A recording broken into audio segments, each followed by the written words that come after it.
Things just took a sickening turn for the Toronto Blue Jays as we have multiple huge updates to go over today, specifically surrounding one player that not only is absolutely concerning going forward, but folks, things have taken a sickening turn. We're going to break down these new updates, especially new ones following yesterday night's huge win. We also have an update surrounding Anthony Santander and some other interesting tidbits following yesterday night's walk-off insane victory over the Astros. A ton to go over today, folks. But before we get into it all, if you're part of the percentage or aren't subscribed to the channel, this is the place to be for daily Jays content. Your guys' support has been absolutely unbelievable. So thank you guys for that as we continue to be on the road towards the big goal of 20,000 subscribers. Ladies and gentlemen, let's dive right into it today. And yesterday, huge win, right? There's no doubt about it. A massive win for the Jays. But before the game and into after the game, we got some updates surrounding Bichette. We'll start with and Anthony Santander as well. That is very, very unfortunate. And obviously, we know how good Anthony Santander was last year, and we know how good Bichette has been this year. And we got a huge update regarding him. Now, obviously, we know he went down in that game there against the Yankees to Austin Wells with the knee injury at the time, and he came back into the game, which was delayed because of rain. Everything thought was okay, and then he missed the next game, and things were a little bit concerning. However, you can see this right here. The Blue Jays manager John Schneider said that Bichette had an MRI yesterday that revealed a sprain and that Bichette had soreness on the shin and a little bit in the knee Sunday and again Monday, leading to the MRI. Bichette will rest the knee this week before next steps are decided. And of course, this all stems from the big news that essentially he was placed on the injured list. I believe it's a 10-day injured list, retroactive to, let me think, whatever it is, retroactive to a couple days ago. So he Loperfido, of course, called up. We saw him in yesterday's game, but there was a bunch of news that started flood surrounding Bichette and a lot of rumors as well. How long is he going to miss? He's going to be done for the year. We do have some comments from John Schneider, but I just want to dive into this first. It's unfortunate that he came back into the game after the rain delay when at the same time he was clearly dealing with a much bigger injury. Now, after the game, when he initially got hurt, John Schneider said that, at this time of year, you really just fight through anything, and he was pretty badly scraped up. Clearly, they didn't know. They didn't, I guess, have time to do the full MRI, but that's unfortunate. And then after, Bichette, we got some more comments surrounding him. John Schneider doesn't have any timeline at all, but he won't be doing anything this week, only treatment, which means he won't even be doing any sort of, on-field activity this week, only treatment. And the injury showed on an MRI after Bichette experienced more soreness in the day after the slide in New York. So this is about worst case scenario for a few different reasons. Now, obviously, Bichette, he was the hottest hitter, one of the hottest hitters in the MLB, one of the hottest hitters on the Jays. And at the time where we thought that everything was going to work out, Vlad gets hot at the right time. Bichette gets hot at the right time. You're inching towards an Anthony Santander return. It all goes south as he's going to miss. Again, he's placed on the injured list, so he's going to miss. I'm not going to say a significant amount of time, but it definitely doesn't look like he's going to miss a very small amount of time either. And the fact that for at least the rest of this week, so a few more days, he's not even going to be doing baseball activities, it is very, very, very unfortunate. And that, of course, opens it up for a lot of different avenues here for the Toronto Blue Jays to, I guess, be creative, because Joey Loperfido was ultimately called up. We saw him yesterday. He actually started in the game. They don't face, I don't think, any lefties in the foreseeable future, at least the near future. I don't believe. Correct me if I'm wrong down below. So they can at least rock the, they don't have to rock the lineup with, we all know the classic lineup against lefties that doesn't have, Verso and any of those guys.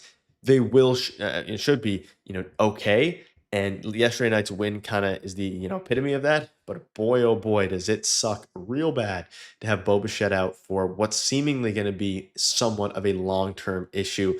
And by long-term, let me be very clear here. This isn't going to linger in the offseason, but long-term at this point means, there's not, I guess, short-term still, but there's not much time left in the year. Like 18 games left in the season, 17 games left in the season. Long-term is 10 days, right?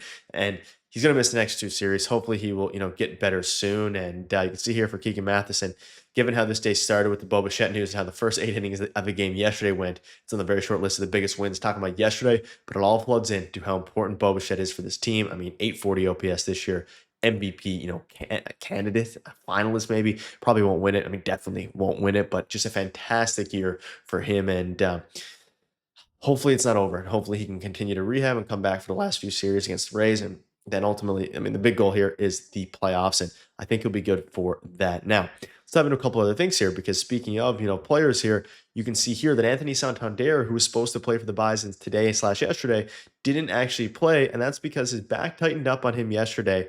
Not today, sorry, yesterday. So tightened up today on him yesterday after taking lots of swings. So his rehab assignment has been delayed by a couple days for now.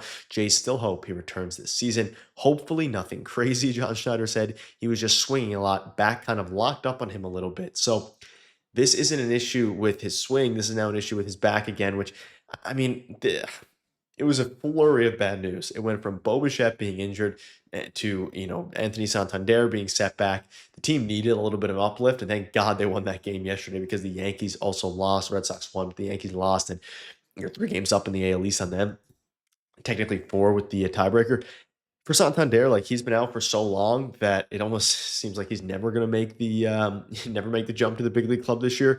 That being said, they still say he hopes to return this season. The real big testing point now will be whether or not he plays in the, Friday or whatever, tomorrow, whenever the next game is, for the Bisons that they would obviously, look towards him for. Because now with Bichette down, you can see here from Joshua, Anthony Santander really can't come back fast enough, sorry. He likely wouldn't beat Bo back unless Bo's injury lingers. But in the third Yankees game, Miles Straw batted down a run in the 9th inning against a righty. With Santander back, that would never have to happen again. And it's true, right?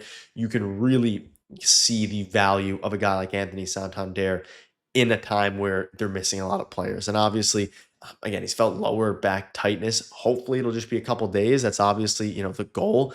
And they have a lot of moving pieces right now. And Anthony Santander could fit in perfectly with that. But surrounding the Bichette injury, to backtrack a little bit, John Schneider said the plan is for Ernie Clement to handle most of the reps at shortstop, and Andres Jimenez is going to remain at second base. So a pretty good game for Clement yesterday. But they're going to have to get really creative, right? And whether that's starting Ernie Clement at, short most of the time, whether that's hopefully, getting Anthony Santander back, IKF in the. I mean, he hit the game-winning, the game-tying, single yesterday to drive in 2 and tie the game with 1 out in the bottom of the 9th yesterday. Ultimately, won them the game. Like, IKF's value now is much higher than it was a day ago before Bichette's injury was down, and this team needs everyone to step up. It's time for Vladimir Guerrero Jr. to carry this ball club. There's no ifs, ands, or buts about it. It's time for that to happen. That's why he was paid the big bucks, paid $15 million. Santander paid $100 million. You need him as well to really step up and lock in. But at the end of the day, things took a bad turn.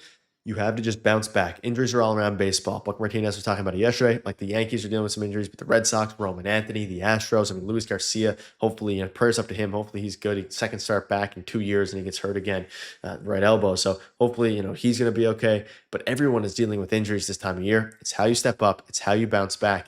And speaking of bounce back, speaking of bouncing back, sorry, IKF spoke out in his big hit. I visualized it walking up to the plate. I'm like, I went to Pittsburgh for this hit right here. Obviously talking about getting traded away. He did it. He's excited to be back in Canada. We're excited to have him, and I'm excited for the big game tonight, folks. That'll wrap it up. Let me know down below what your thoughts are. Unfortunately, Jays took a sickening turn. Hopefully the Jays can take care of business today. Cheers. You guys are beasts.